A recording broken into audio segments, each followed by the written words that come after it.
Cool. All right. So here we are. It's the first podcast of Lone Star Audiophile Connection. Derek, what do you think, man? This it's it's our humble, a humble first little setup. Obviously, we're doing it in my garage. We're gonna get another one of these, but we didn't know it was going to be that small until this is our first time doing it. So yeah, we're just kind of negotiating this step by step. So this is a learning curve for us. So this will be interesting. We'll see how this goes. Mm-hmm. But I'm excited, to be starting this journey. And so I thought it would probably be good if we spend a little bit of time talking a little bit about ourselves, kind of introduce ourselves, who we are and why Lone Star Audio Connection, right? So Derek, maybe start with you. Talk a little bit about your background and why, what got you into music and why music is important. Well, I've always been into music. Started playing guitar when I was 14, and I started, being like a kind of a little metalhead when I was in elementary school. But it's like a life-changing thing once you get into music. And I'm also kind of, I've been a mechanic for a long time, and then I was a machinist and all kinds of other things. I got involved with actually repairing guitar amplifiers and modifying them, and kind of noticing the differences between vacuum tube types, right? EL34 versus a 6L6. They sound different. They even sound different in an audiophile sense and a hi-fi sense. But right.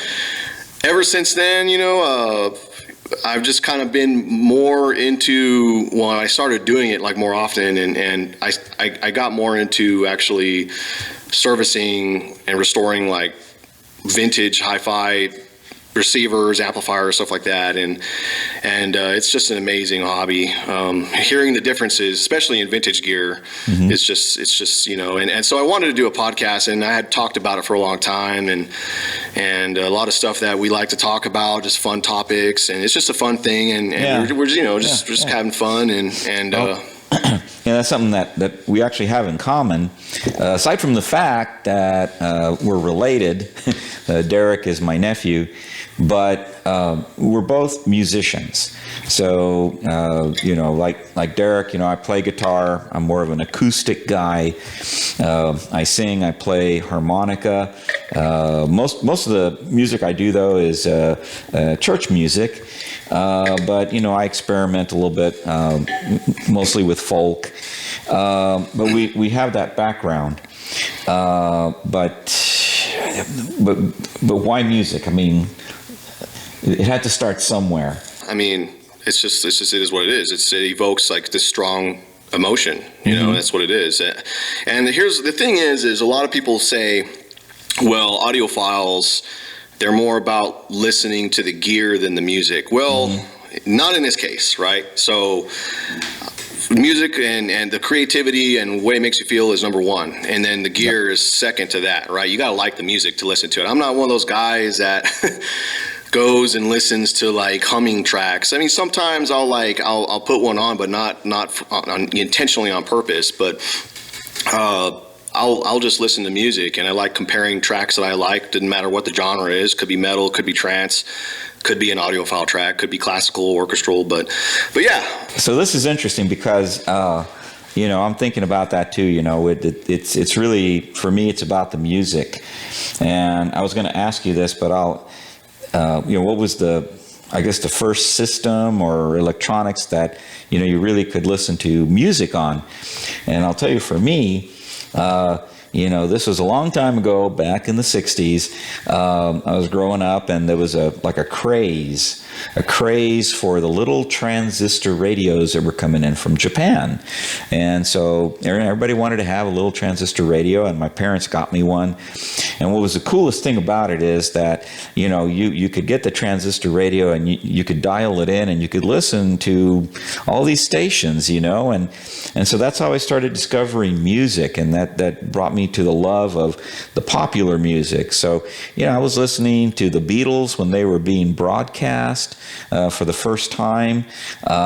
Just so much music from the 60s. And I remember I would go to sleep with my transistor radio on. That's how I'd conk out at night. And so that's how it started. And I could enjoy music out of a little tiny radio. But then I realized that it sounded a whole lot different if I played it on my parents' console system. So that sounded a lot better. And I could hear more things in the music. I don't know how it was for you. What were your first, do you remember what was listening to your first system? Well, yeah.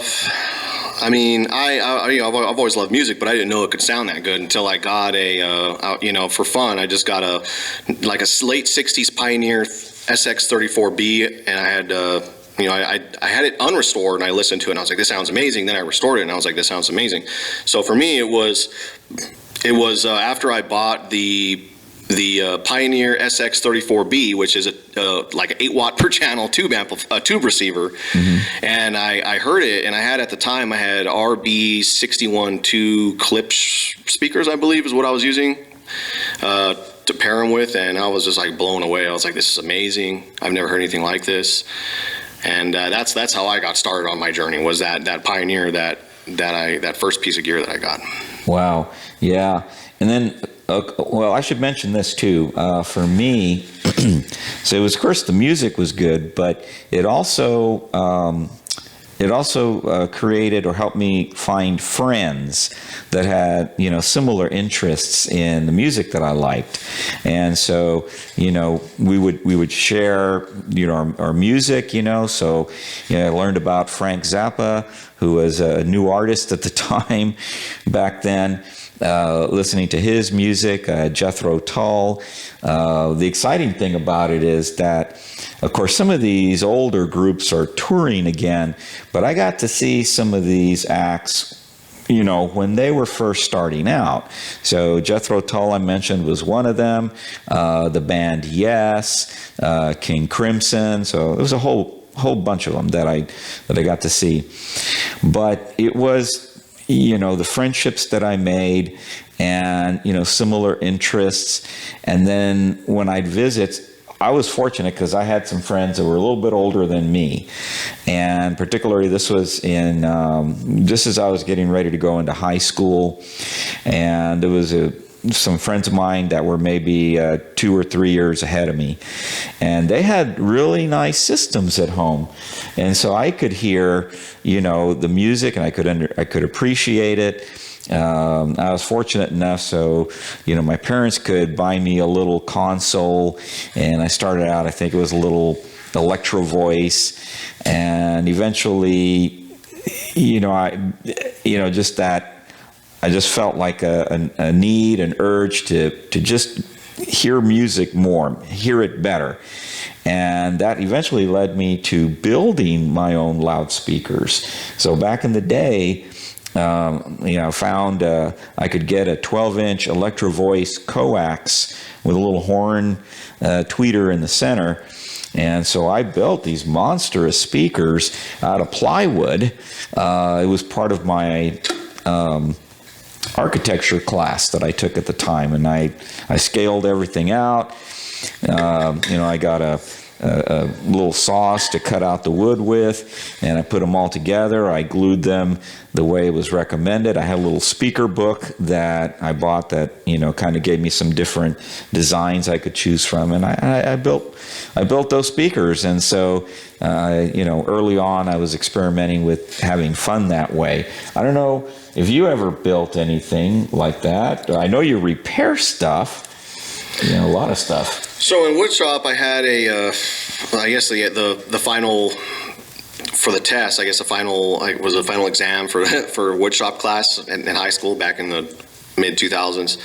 It would just build something. It could be like an Adirondack chair. It could be a dresser. Well, I chose to build a 4x15 guitar cabinet made out of birch plywood. And the speakers were Eminence Big Bends. I mean, these aren't audio speakers. These are big mid-range woofers for guitar.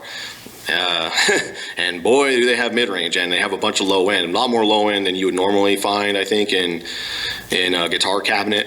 And that includes like a Mesa oversized 4x12 as well. But yeah, no. So I have built my own speaker cabinet, but it's not for stereo, so it's a little different. But yeah, I've definitely done that too. Yeah, and I think that's also fun because that's the do-it-yourself, and that's a little segment of our audio community. You know, there's a lot of folks that still like to build their own speakers, and I have friends that, you know, build their own amps. You know, some of them have built Class D amplifiers. So some people have experimented with turntables. So that's a little subsection, I think, of our audiophile community that I know of here in San Antonio and worldwide. And then, of course, you have, you know, most people will just very happy to just, you know, push a button and listen to their music and enjoy it that way.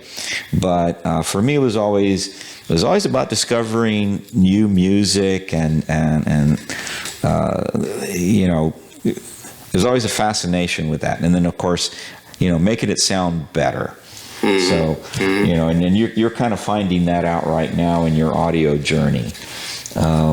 So this is our first podcast, and we were brainstorming, okay, what are we going to talk about, you know? Right, yep. And I figured, you know, let's kind of introduce ourselves. Well, my name is Frank, and this is Derek. And as I mentioned, Derek is my nephew. And we were referencing... we were talking a little bit before the podcast. You know, I would, you know, be introduced to this music, and then I'd buy the LPs. And so, for today, I decided I'd bring an LP that I told Derek I got this brand new, and this is the LP I bought. I want to say it was in 1971 or 72 that I got this, the Herbie Hancock Headhunters. And I brought this simply because Derek's father, my brother Mark, he liked this music. He was like in grade school at the time, and he remembers this. Like that. That's the exact record. So, you know, there's that end of it for me too, in that when I play this on a turntable, and this is another subject, you know, why do we like LPs, and why, you know, why do they sound different, and, you know, what makes records so special. Part of that for me is that, you know, I still have records in my collection. So when I put it on, I know this is what my brothers and my friends at the time listened to, and it kind of takes you back. And what's also fun is that as my system has improved over time, you know, of course, I hear more things in the music, I can appreciate more things, and it's an amazing feeling. And for me, I wanted to share this with Derek, you know, because I don't know if your dad talked about this record at all, or if he mentioned it, you know? Yeah, he definitely, I remember back in the day, back when, you know, the whole legal music downloading thing was going on with LimeWire and Kazaa. I remember one of the things my dad would ask for was, oh yeah, download a Herbie Hancock or Chameleon or you know, Parlium or some other stuff. But yeah, this is one of the things that that's how I know about Herbie Hancock. Yeah, and you know, of course, it was brand new music when you know, I was listening to it and I introduced it to your dad, and now we can look back. Well, you know, this was groundbreaking music, jazz-wise, and so, you know, that's part of the fun of it. You know, why we're doing this, and there's always, for me, like, it's never ending. There's always something to figure out or to learn or to understand or experience in audio. I don't know what is your take on that? Oh yeah, I mean, I never really would have imagined a DAC would make that big of a difference, but I've heard really nice DACs that are way out of my price range, and I was like, this sounds really amazing, but he also has really nice gear too. So it's kind of like, but personally, for example, I own a Modi based out of Corpus. I think it was Corpus, right? Yeah, it's a Texas company. Yeah, so I got the Modi Plus. I think it's Modi Plus, but I've got that, and I've also got the SMSL SU1, and they sound different, and I can hear the difference. It's kind of hard to explain, but there definitely is a difference there, and it's probably how that chip and whatever other kind of topology is in there is changing the sound ever so slightly, and it's. And they would say, well, in a blind A/B test, would you be able to tell a difference? It would be very hard to tell a difference, but I can say that it is a slight difference. I mean, in my opinion, for example, the SMSL has a little bit more detail, and it just sounds better. It sounds a little bit more lively. Other people would probably prefer the Modi. But I like the SU1 a little more, and they're both around the same price range. The SMSL SU1 is like $80, I think, or $90, and the Modi Plus is $130. But yeah, that's an example of me hearing a difference and learning something new. Yeah, and the other back part of it too is that sometimes you appreciate something again.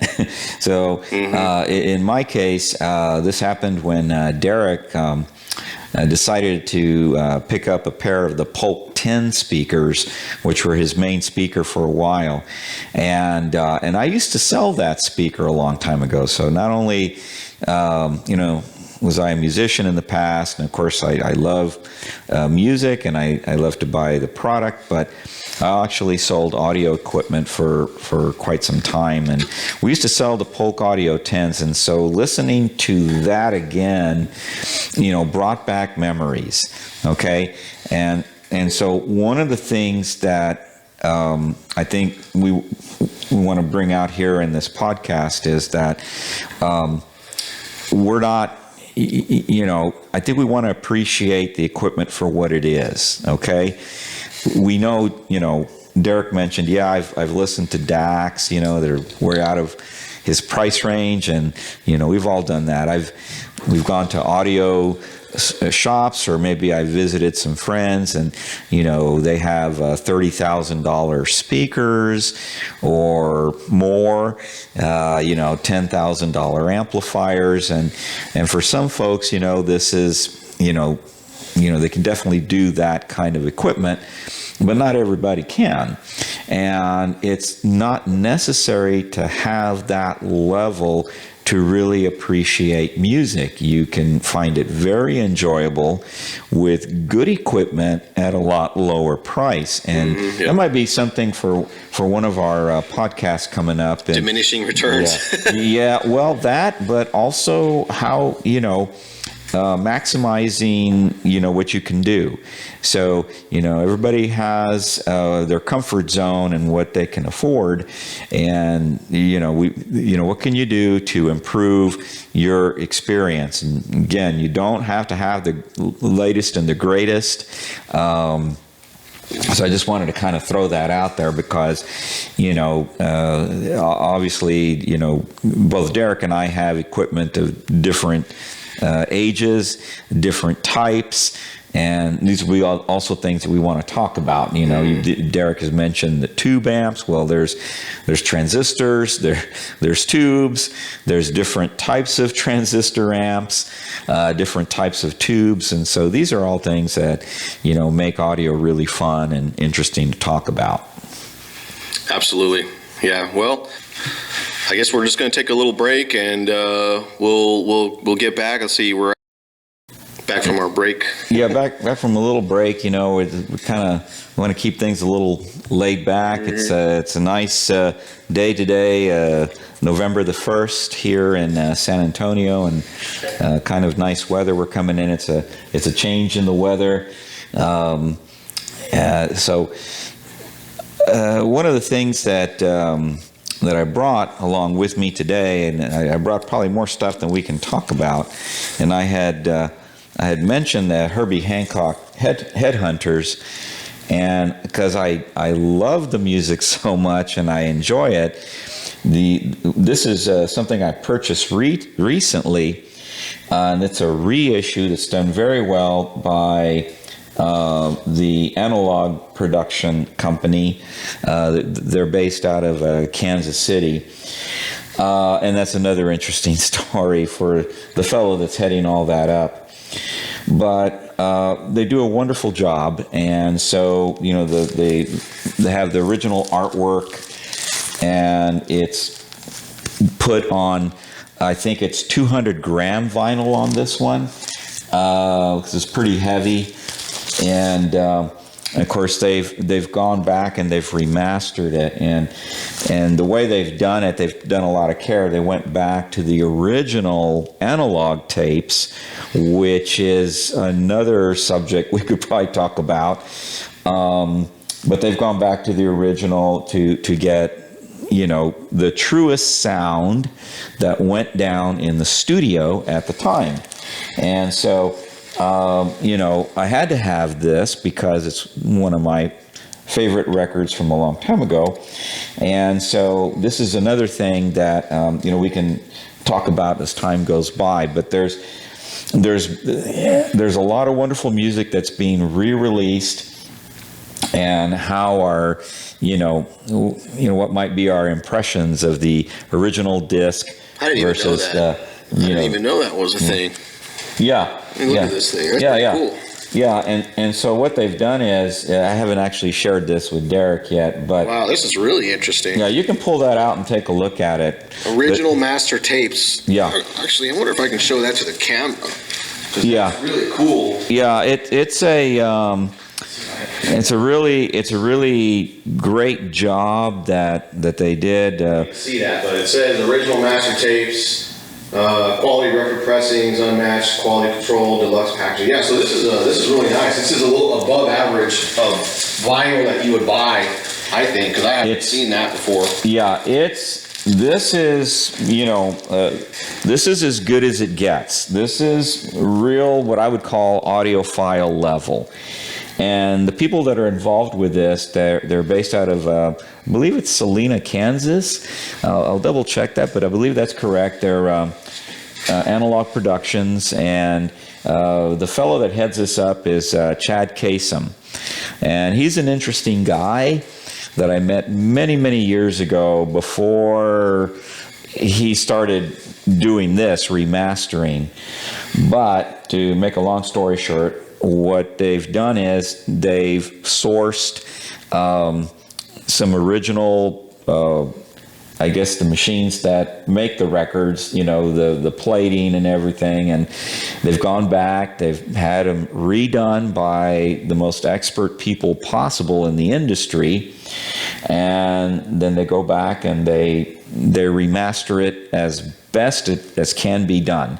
So they go back to the original source, what was done. Wow. They don't want to alter it at all because, they're trying to get, what the artists originally intended. We need to listen to that before you leave. All right. Does this, now, my question is, does this sound better than the original one that you bought in the 60s or 70s? Well, we can listen to the difference if we want. It's right there. You'll get a chance to hear it, and I'll get your take on it. I have my take on it. Yeah.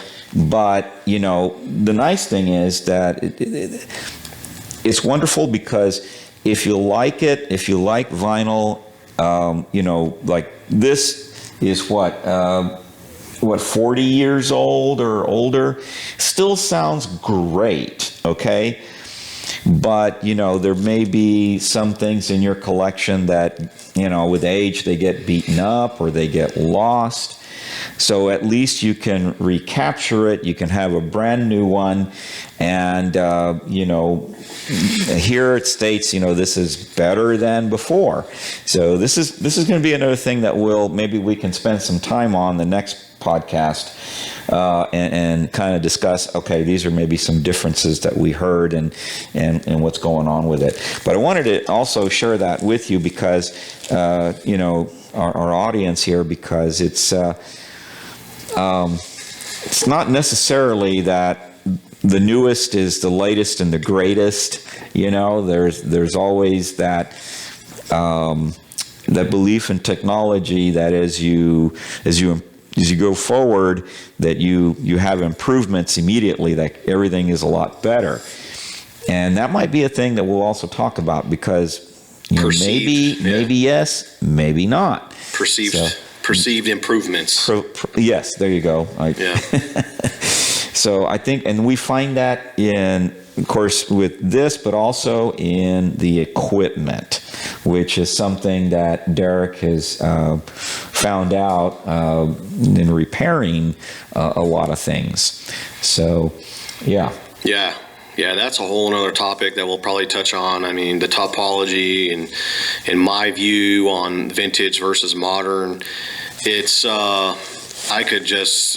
it might even be a multi-part thing. Yeah, that kind of cues me on something else too, and we can kind of talk about this because one of the things that I didn't mention about myself is that I also write for an online magazine, The Secrets of Home Theater and High Fidelity. That's The Secrets of Home Theater and High Fidelity online magazine. And I have a review coming out real soon as well. And I've been working, writing reviews for the magazine, for going on 15 years. So I've seen a lot of audio equipment come and go. And this may be another topic too, but there are some specialty audio companies in business that you see their products are more hand-built, really hand-built. Now, there are going to be, again, that cost goes up. But the other thing I want to mention too, because we're looking at these two pieces of vinyl here, everything that we're talking about has, let's say, a timeline where it may not be available anymore. And, I've gone through the vinyl resurgence, but I was there at the beginning when vinyl was big, and then we had CDs come out, and then vinyl was supposedly going away, and then now it's come back. But the reality is that music is put out, let's say, in a medium, and it's only for a limited time that they do that. It's not always going to be available in that medium. And so whatever you have is precious. This is true also of the electronics and the movies, VHS, yes, video games, so anything tangible. Like that. Anything like that, it's only, it's got a timeline. And so what we see, and this is maybe for another topic we can talk about, we're seeing where the prices of some of this vintage stuff has really gone up because now people are appreciating what it is, and so all of a sudden it just gets out of scale in some cases. Same thing with like the records, and I have some records in my collection, they're worth hundreds of dollars and more if I was to go ahead and try to sell them. The price for new vinyl, typically it's probably around $30 to $40 now. $62, and maybe even more. And if it's a really limited edition, which I didn't bring one with me today, but maybe that'll be another day I'll do this. You're looking at $150 for an LP. So it may be a lot, but those things are done to a limited run, and once they're done, price goes up tremendously for collectors. And real quick, and hopefully we have enough time for me because I just thought about this. There's another company that was producing these original master recordings. Well, that's what it is, original master recordings. That's so cool. and they came out with an LP by Santana. It was the Abraxas. And at the time, they were saying, okay, it's going to be $100, $150. And I thought, I really don't want to get it.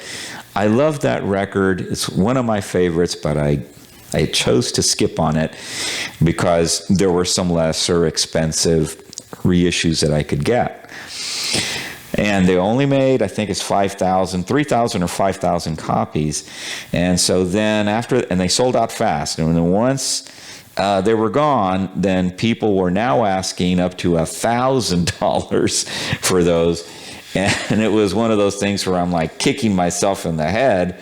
Why didn't I get it? But, those things happen. Well, again, it's in what you love. It's really I think it's about the music, and if you have the components and stuff that can make it happen, then that makes your life a lot more fun. Let's put it that way, more enjoyable. Well, I guess, other than, I don't know if my uncle has anything more he has to share. I know you have a little grab bag of stuff. Are you wanting to do that today, or you want to do that for another podcast? Well, we can look at it real briefly, because it's going to be another thing we could probably talk about. Everybody kind of knows about this record here. Ooh, this one is another one. This is my original also that I bought, golly, probably in 70 or 69. I think it's good. Okay. So I think I can hold it. And that's, everybody knows this. This is King Crimson's debut album.